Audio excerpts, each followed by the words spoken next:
I'm about 20 miles out for where the initial shooting and the chase actually started on I-10. I'm here in Deming, as you mentioned, right now. And as you can imagine, that heavy police presence that you're seeing in Las Cruces, we are seeing here in Deming. I'm actually on Arizona Street right now here in central El Paso. And I have to tell you, it literally developed in minutes. The flames that you can see are just scorching. The smoke actually turning black. It was not the case again minutes ago. I don't know if you can hear it, but in the background, we do hear ambulances and fire trucks. I can see in the distance, just a couple yards away, a fire truck turning. There are dozens of different law enforcement agents right now.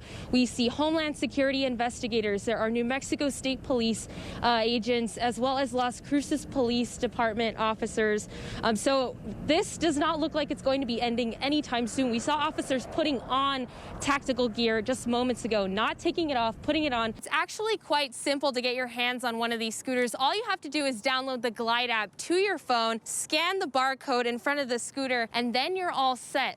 Lopez says that they're seeing thousands of new riders because of the pandemic. According to the survey, close to 40% of U.S. residents crossed mainly for social reasons, and 1 out of 12 also crossed for health visits. Another finding is that 2 out of 5 Mexican visitors mainly crossed to shop. People I spoke to say that with COVID-19, however, business has been slow. Texas Governor Greg Abbott has requested the use of a William Beaumont Army Medical Center right behind me to help, and if approved by the federal government, non-COVID-19 patients could be housed here. Several years ago, Luis Almendaris called this area in west central Las Cruces home. He used to sleep in this ditch every night. Little did he know that a chance at a brand new life would be just a couple yards away at the Gospel Rescue Mission. With the fall semester approaching, there's still a lot of uncertainty for students, especially here at New Mexico State University. And with COVID-19, the Pride of New Mexico band is hoping that when they take the field here at Aggie Memorial Stadium,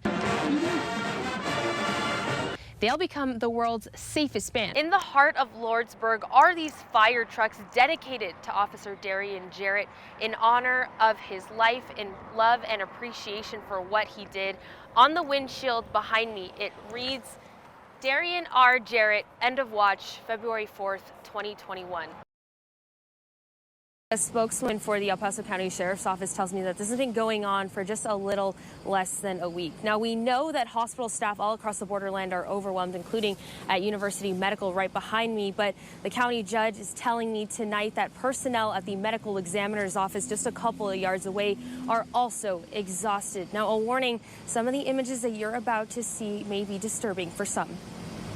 It's a temporary opportunity for us to give lend a hand, helping hand to how exhausted some of our personnel and staff are at the medical examiner's office. The El Paso County Sheriff's Office and El Paso County Judge Ricardo Samaniego tell ABC7 trustee inmates from the county jail are helping the medical examiner's office on a volunteer basis. This video sent by a viewer who asked to remain anonymous shows inmates moving bodies into the mobile morgues. We're shorthanded. People are really tired. Nurses, doctors are tired. And it was our way. It's very, it's a very secure process. These are trustees, not any type of inmate. Trustees are inmates with good behavior and Class C misdemeanors. The El Paso County Sheriff's Office says 4 to 8 inmates have been assisting every day for 8 hours since Monday, accompanied by 1 deputy and 2 detention officers. A spokeswoman for the department says each inmate is given personal protective equipment while they work and a stipend of $2 an hour. County Judge Samaniego says this is only temporary. The Texas National Guard is expected to come and step in. Things still go on. People die that have nothing to do with COVID, that are in automobile accidents, and life goes on. As on top of that, they have these issues. Same thing for the hospitals. People don't realize that still people are having heart attacks and going into the hospitals, and we have the COVID situation burdening that process. And there's still no word yet on when the Texas National Guard is expected to come and step in. But the county judge also telling me tonight that there are 145 bodies currently at the medical examiner's office. That includes the regular morgue and the mobile morgues. And there are currently 5 mobile morgues being used right now. For now, reporting live in central El Paso, Brianna Chavez, ABC7. We gather for this celebration of life and healing.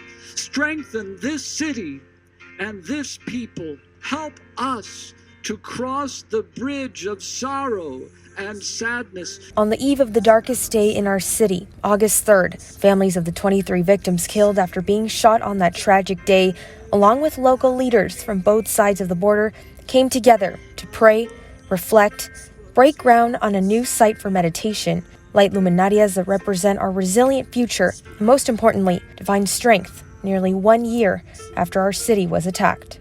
What is the meaning of this tragedy to families who have lost loved ones, to our city, and to our region? After prayerfully considering this, my only answer is we shall not fear. Your union, solidarity, and resilience to keep going after this despicable act is an example for the whole world. We pray for a new and deeper unity and for a world where all are healed, whole, safe, and loved. We are a unique and special place. Nowhere else in the Western Hemisphere is there a region like El Paso and Juarez. We will persevere and we will show the world how to love your neighbors as yourself. Because together we remember, and together we heal. And the remembrance events continue today. Tonight at 8:30 to 11 p.m., cars can come to Escarate Park for the Luminaria Remembrance Drive-Thru. And of course, our coverage on the tragic anniversary of the August 3rd shooting continues. Stick with ABC7 for complete coverage of the anniversary. From Escarate Park, Brianna Chavez, ABC7. Every time I walk through those doors, I get that gut feeling in my stomach again. A painful memory now etched in the minds of the doctors and nurses at Del Sol Medical Center. What I really remember most is just how everybody came together so quickly to take care of these patients. The morning of August 3rd was a typical Saturday for doctors and nurses here at Del Sol Medical Center until they started to hear of some kind of event happening in our city. That's when the anticipation of what to expect started to build. But at first, the information wasn't accurate enough to know how we needed to react. As I started getting calls from my family, it became more real. Dr. Stephen Flaherty huddling his team up in the moments before the first patient arrived, a sort of pep talk for a team he knew was prepared for the worst. Despite that, there was still a sense of apprehension. What you don't know is just how bad the injuries are going to be and what's going to be different that maybe you have not prepared for. And thankfully, there wasn't anything, and we were prepared as well as we could have been. Luis Fons, a registered nurse in the ICU, was moved to help in the emergency room. Not even 5 minutes when I got into the ER, I peek out of the ambulance bay and I see nothing short of 7 ambulances or so, just rushing in, paramedics running around the trucks and attending to these patients. 11 patients were rushed from the Sila Vista Walmart just 3 miles away. Just the look in their face, the uncertainty, the fear in their eyes, not really knowing what was going on. Fons says the support of his team got him through that tragic day. Just knowing that the community was counting on us, that was a huge push for me. This will always be a day that everybody remembers for the rest of their life. Brianna Chavez, ABC7. Kamala Harris, solemnly swear. The first Black, Asian American, and woman vice president. Kamala Harris sworn in as vice president of the United States. And little girls all over the country and right here in the borderland taking in the historic moment. That's it. Isn't that cool? Students at Loretto Academy celebrating the inauguration Wednesday, including Emilia Martinez. Joe Biden is going to be the president, and Kamala Harris is going to be the vice president. Do you think maybe one day you'll want to be vice president like her?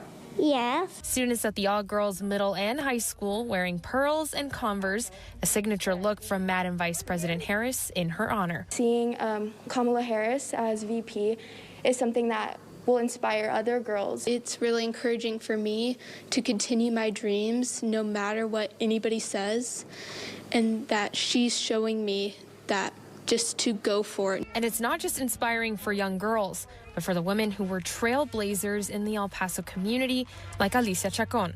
I'm 82 years old, and it just makes me feel so proud and so happy that it's finally happened. And Belen Robles. She has definitely opened the gates, the doors the windows and whatever else is needed to make it possible to get elected. And if anything, it's just more inspiration for me to run for a congresswoman. Being cooped up at home has definitely been very stressful for many of us, including myself. But why not enjoy this beautiful spring day, soak up the sun, and get creative, which is something the El Paso County Parks and Recreation Department is encouraging all of us to do. Wash your hands, very important. Blanca Guzman and her 2 kids decided to draw this huge obstacle course in front of their house. We were just tired of hearing all of the stuff going on and being shared. So, we thought we'd unplug for a bit and come outside and do some artwork.